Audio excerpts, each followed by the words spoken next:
Reverend Mr. Cutler of Wendell, in accordance with the injunction recorded in Luke chapter 14, verse 18, gave an oyster supper at the parsonage on Wednesday afternoon, February 22nd. About 30 of the invited guests were present in the afternoon. A general invitation being extended in the evening, the number was increased to about 80. Our good pastor and wife, not satisfied with their hospitality of the afternoon, also insisted that the evening guests should share it also. Therefore, a nice oyster supper was again provided, the tables being also bountifully supplied with eatables.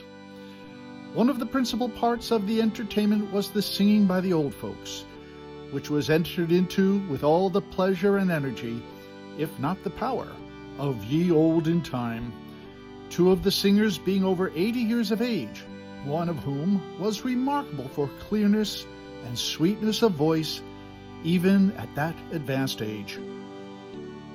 We must now speak of Mr. C. A. Perry and wife, of Mount Mineral, whose presence added not a little to the enjoyment of the evening.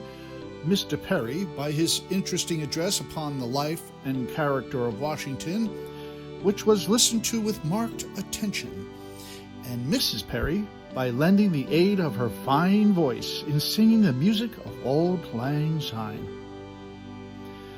Much credit is due Mr. J.C. Arms for his valuable assistance in extending the invitations and providing means of conveyance for the guests of the afternoon.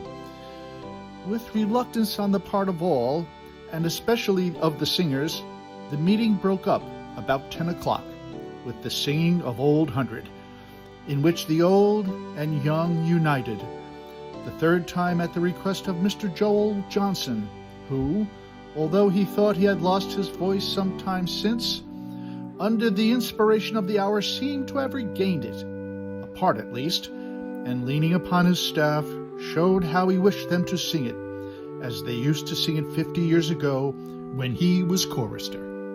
All did their best to imitate, and the repetition was decidedly an improvement. It was a unanimous vote of the company that the pastor invite them every year, which the happy face of the pastor did not seem to veto. Many years may he and his good wife be spared to this people, and reap a bountiful harvest from the good seed which they are so constantly sowing.